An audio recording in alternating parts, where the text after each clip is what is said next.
This is Walter. Walter was our elevator operator. At the time, elevators had to be manually operated, manual acceleration, manual braking. Walter enjoyed his job so much, he's never really left us. He is known for taking people to floors they didn't pick, or down to the basement, which you normally can only get to with a key, or sometimes you'll reach to call the elevator, push the button, and the door pops open before you've ever actually pushed the button. When we were actually giving our tours, we had a lady, she was actually standing in this direction and took a picture this way and had a really strange figure standing. It didn't move, but it was very blurry, standing right in front of the pillar right here. And it was like the figure of a person, but it was very, like, it was bright. It was the strangest thing I've ever seen. We had one lady that was trying to record, and she got one. It came from this area and it actually went across the screen and it got like bigger, and then her camera stopped working.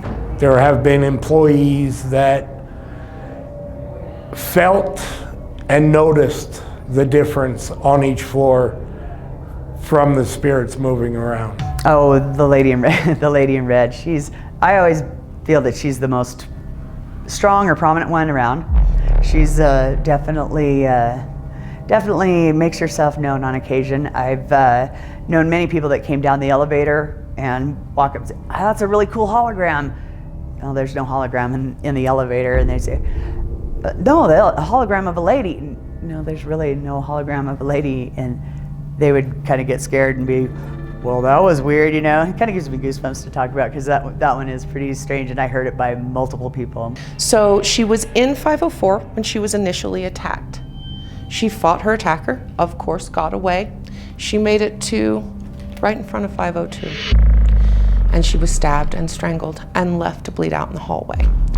So one of the things that happened in the attack was her pearl necklace was shattered.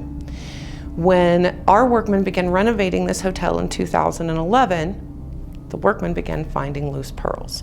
And from time to time, we still have always a gentleman staying by themselves will come down and they've found a pearl on their pillow or loose in their bedding. Now, generally that gentleman hasn't been haunted any other way in the night, so we tend to call it the lady's favor. Because she is known for haunting this floor. She knocks on walls and doors. She'll step right up to people and whisper, "Hey, you," in their ear.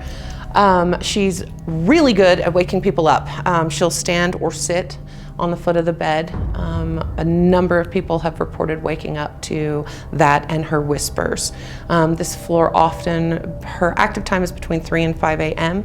and this floor will smell like cigar smoke and perfume sometimes.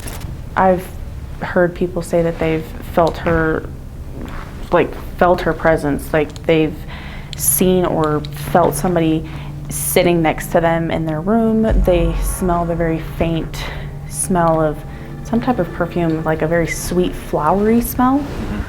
But she's, been known to appear, especially in there. Now I heard that she supposedly will leave a pearl. Yes, so that is one of the tales that I've heard. I've never experienced it myself, I've never seen it, but it's been said that she's left pearls on pillows and in front of doorsteps and things like that. Up on the 5th floor, once in a while, I feel the presence of a woman staring on the 5th floor. And everybody knew what was coming into this room. The tunnels didn't fool anyone. So you had 3 miners dig down from the mountain behind us, up underneath and into the vault room. Emptied it. So the employees come in the next morning, pop the vault open, it's empty. Big hole in the floor. The boss says, "Somebody's going down that hole, you're gonna tell me where it goes, we're gonna find these guys." So they send some employees down the hole. They come right back up within a few minutes because what they found was 2 dead bodies. The 3rd guy had killed his accomplices so that he could get away with it scot-free, and he did. He took the money and ran. So he basically deceived, he coerced them into coming into the tunnel, taking the money, and then he just... So the reason we don't use this room for storage or anything is because it creeps people out. And we have a lot of employees that either won't go in the basement after dark. One of my children works down here in laundry. Not cool with being down here after dark. There's a lot of sounds, shadows. Sometimes it may be people's imagination, but this place gets really creepy down here. This is all old, original Tonopah down here that, you know, has been buried and exists in almost its own little habitat. And so we get strange sounds in the basement a lot. What kind of sound? Knockings a lot, but you also hear sometimes people talking, but there's not anybody there. You know, they'll sound like they're right around the corner, and then nothing, there's no one. Lights will turn on and off down here on their own. But the biggest thing down here that people experience is a sense of vertigo or shortness of breath.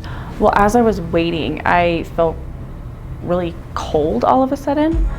And that's never happened to me before. I mean, even with the other experiences that I've had, that was the first for me. I felt this really cold chill on my neck, and I heard somebody right behind me go, "Hey." So that was definitely one of my creepiest experiences. I mean, it legitimately freaked me out, because I was just starting my tours, and so every time I have to come down here, I'm going with them to the staircase because I did not want to stand by myself. So some people's phones actually stopped working completely, but I know for sure that we've had several people in the past that they're like, no, I won't go past, you know, this doorway. If you want to go, you can go, you know. That's pretty significant that what you were feeling with the cold air, the disembodied voice, and then everyone's phones turning off. Yeah. It was sucking all the energy away from what it could to try to communicate with you guys. At least you for sure, because it said, hey. But the kids, I have had a few more experiences with, even though I haven't actually seen them myself. They come up to the desk sometimes, and I'll hear a voice say, hey, what are you doing? Or something along those lines. And I'll turn around and there's nobody there, especially not a little kid like the voice indicates. People will say that they've heard kids jumping on the beds and, you know, banging on the walls and running up and down the halls and giggling. We've had people feel tugs on their clothing while they're waiting for the elevator. The doors will, you know, the double doors to the stairways will start to, you know, sway. I also know there was a maintenance man that worked here at one time, and he was fixing a door on the 3rd floor, and like fixing the doorknob or whatever, and he's down like on one knee, and he's heard a little kid come up behind him and said, hey, what are you doing, mister? And he turned around to see where that kid was, and there was no child anywhere nearby. Actually, I was standing here and I could hear a phone ringing. And I just kind of looked around, and it just kept going and going, and I looked at the maintenance supervisor and I was like, I think your phone's ringing in your office. And he said, no, that's not my phone. And I don't think the other lady that was with us, I don't think she realized what was going on. She was just taken by the decor, you know. And so I kind of just took a step back, you know, the room back there where we were earlier.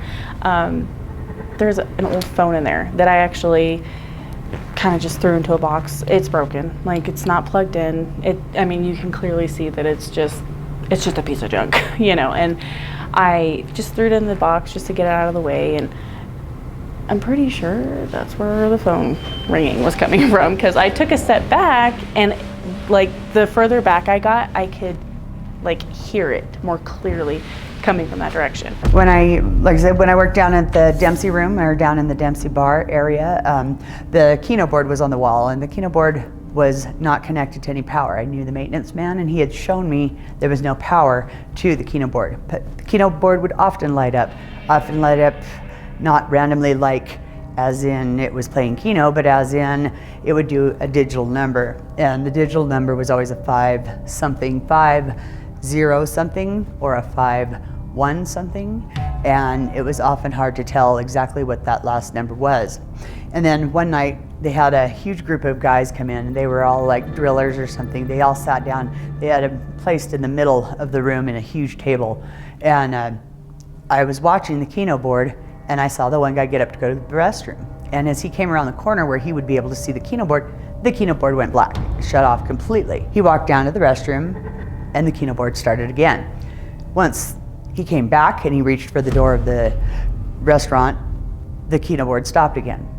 He got over to his chair, sat down, and the Keno bar started again. It was rather weird to me to see that only when he walked by that it stopped doing that, or when other people would walk by it stopped doing it, but when I would stand there it would totally light up all the time.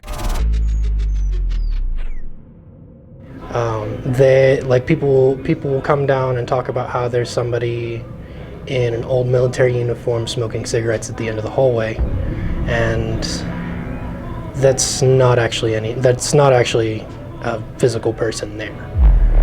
And you can't smell the cigarette smoke either. Nobody likes graveyard. I came down here and I actually could hear someone down here like calling out for somebody. Did you hear like a name or just like Just somebody calling out? saying hello. Like not as like hello. It was more like a hello? Is anybody there kind of hello? Your personal opinion, do you feel the basement's more active or any of the floors? Definitely the basement. So I'm pretty excited for tonight.